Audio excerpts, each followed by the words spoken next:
मला अतिशय आनंद आहे की राज्य निवडणूक आयोगाने महानगरपालिका निवडणुकीच्या तारखा घोषित केलेल्या आहेत। 15 जानेवारीला राज्यातल्या सगळ्या महानगरपालिकांच्या निवडणुका होणार आहेत। या निर्णयाचं आम्ही स्वागत करतो, कारण राज्यामध्ये स्थानिक स्वराज्य संस्था ही प्रशासकांच्या भरोशावर चालणं ही काही लोकशाहीला अभिप्रेत नव्हतं। तथापि माननीय न्यायालयाच्या निर्णयांमुळे एक दीर्घकाळ या संस्था निर्वाचित प्रतिनिधींच्या विना होत्या।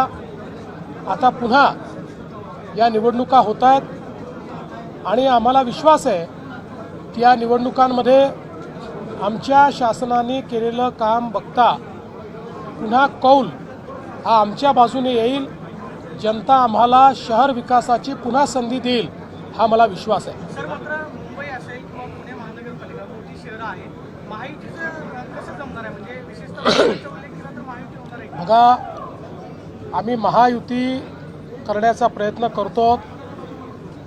जास्तीत जास्त ठिकाणी भाजप आणि शिवसेनेची युती होईल, काही ठिकाणी भाजप शिवसेना राष्ट्रवादी युती होईल, एखाद दोन ठिकाणी भाजपा राष्ट्रवादी युती देखील होताना आपल्याला पाहायला मिळेल। आता तुम्ही पुण्यामध्ये मला विचारालच म्हणून सांगतो, पुण्यामध्ये मात्र अजितदादांची आमची चर्चा झालेली आहे। आम्ही दोघेही इथले मोठे पक्ष आहोत। भाजपने 5 वर्ष चांगल्या पद्धतीनं पुण्याचा विकास केलेला आहे, त्यामुळे कदाचित पुण्यामध्ये राष्ट्रवादी काँग्रेस आणि भारतीय जनता पार्टी अमोरासमोर लढताना त्या ठिकाणी पाहायला मिळतील। पण असं असलं तरीही मैत्रीपूर्ण लढत असेल, याच्यामध्ये कुठेही कटुता नसेल। सर, नागपूर महापालिका आणि इतर दुसरी महापालिका आरक्षणाचा जो मुद्दा आहे त्यावरून देखील निवडणूक आयोगाने भाष्य केले की सुप्रीम कोर्टाच्या आदेशानुसार आरक्षणाचा मुद्दा का करेक्ट आहे। नागपूर महानगरपालिका आणि चंद्रपूर महानगरपालिकेमध्ये आरक्षण हे 50% वर गेलेलं आहे। पण माननीय सर्वोच्च न्यायालयानेच सांगितलं की यांच्या निवडणुका घ्या, फक्त जो निकाल आहे तो आमच्या अंतिम निर्णयाच्या अधीन राहील। आम्ही अंतिम निर्णयात जो काही निर्णय घेऊ तो या 2 महानगरपालिकांना लागू असेल। शिवसेना शक्यतोवर सगळीकडे आमच्या सोबत असेल। मतदार याद्यांमधला घोळ जो आहे तो महाविकास आघाडीने वेगवेगळ्या पत्रकार आज सुद्धा आदित्य ठाकरे म्हटले की मतदार याद्यांमधला घोळ नक्की कोण सोडवणार, याद्यातला घोळ सोडवा आणि मग त्यानंतर निवडणुका घ्यावा। आज तर असं आहे की याद्यांमध्ये अनेक ठिकाणी घोळ आहे, हे आम्ही देखील दाखवलेलं आहे। पण त्याकरता निवडणुकाच घ्यायच्या नाहीत असं करता येणार नाही। गेले 20-25 वर्ष जे निवडणुका लढवत आहेत त्यांना माहिती आहे कमी अधिक प्रमाणात आपल्या याद्यांमध्ये घोळ असतोच।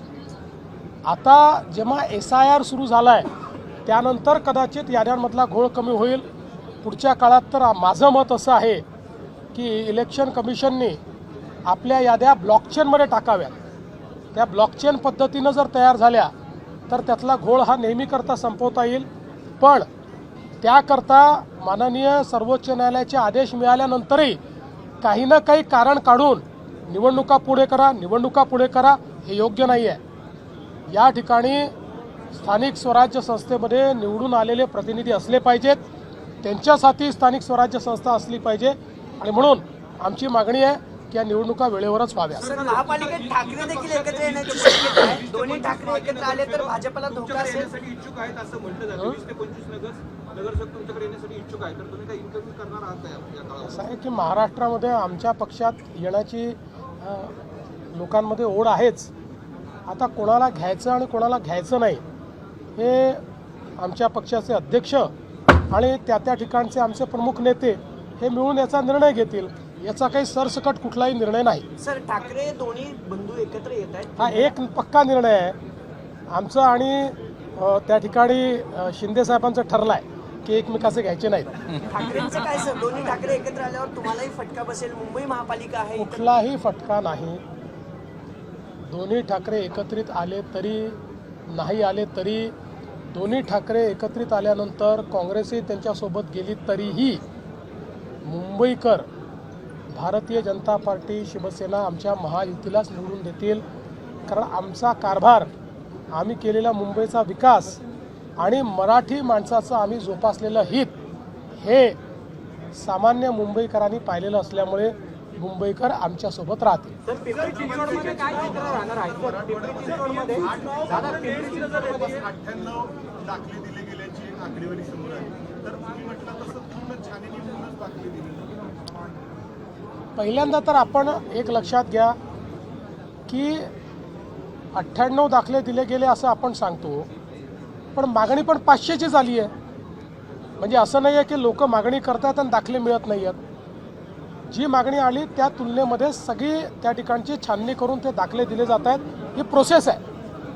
त्यामुळे प्रोसेसमध्ये जे बसत आहेत कोणालाही दाखले डिनाय केले जात नाही. सर, पृथ्वीराज चव्हाणांचे एक वाक्य गेल्या 2 दिवसांपासून चर्चेमध्ये आहे. दिल्लीमध्ये काहीतरी घडणार आहे किंवा पंतप्रधान बदलले जाऊ शकतात. धनंजय माडिक असं म्हटले की दिल्लीमध्ये काहीतरी ग्रस्त आहे. मात्र मराठी पंतप्रधान डिसेंबरनंतर मराठी पंतप्रधान होईल असं म्हणतात. अमेरिकेत घडणाऱ्या घडामोडी दाखला दिलाय. आत्तापर्यंत वेगवेगळ्या नेत्यांना साक्षात्कार होत होते, स्वप्न पडत होती, भविष्यवाणी ते करत होते, हे आम्ही बघितलेलं आहे. पण पृथ्वीराज बाबांसारखा ज्येष्ठ नेता जे महाराष्ट्राचे मुख्यमंत्री राहिले, PMOचे मंत्री राहिले, त्यांनाही असे साक्षात्कार व्हायला लागले तर मात्र निश्चितपणे मला असं वाटतं की त्याच्यामध्ये काहीतरी थोडं काळबेर आहे. पृथ्वीराज बाबा एक अतिशय चांगले नेते आहेत, त्यामुळे त्यांचं आरोग्य उत्तम राहावं अशी आमची त्यांना शुभेच्छा आहे. त्यामुळे अशा प्रकारचा विचार करून त्यांनी स्वतःला फार त्रास करून घेऊ नये असा माझा त्यांना सल्ला आहे. सर, PMC के चुनाव में पूरे देश की नजर रहती है. कैसी तैयारियां आपकी और आपके महागठबंधन के जो अलायंस पार्टनर्स हैं, किस तरह चुनाव में उतरेंगे? क्या देखिए, मुंबई में महागठबंधन नहीं, महायुति, महागठबंधन बिहार में चलता है, मुंबई में महायुति चलती है. तो महायुति मुंबई में चुनाव लड़ेगी और मुंबई की जनता मोदी जी ने किया हुआ काम, हमारी सरकार ने किया हुआ काम, इसको देखते हुए फिर एक बार मुंबई हमारे हाथ में महानगर पालिका के रूप में देगी, ऐसा मेरा विश्वास है. ठाण्यामध्ये पण युती होईल का स्वतंत्र? युती होईल ना, आमचा प्रयत्न आहे. ठाण्यात, कल्याण डोंबिवलीत, सगळीकडे, पिंपरी चिंचवडमध्येही अजित पवार आणि आम्ही पुणे आणि पिंपरी चिंचवडमध्ये एकत्रित लढू शकणार नाही. आम्हाला दोघांनाही एवढं राजकारण समजतं की आम्ही एकत्रित लढलो तर तिसऱ्याचा फायदा होईल, त्यामुळे तिसऱ्याकरता आम्ही जागा ठेवणार नाही. आम्हीच एकमेकाच्या समोर लढू, पण मैत्रीपूर्ण लढू.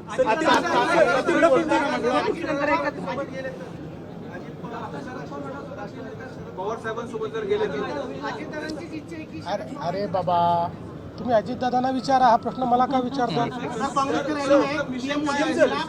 जो अपोजिशन ने नारेबाजी की क्या बताएंगे?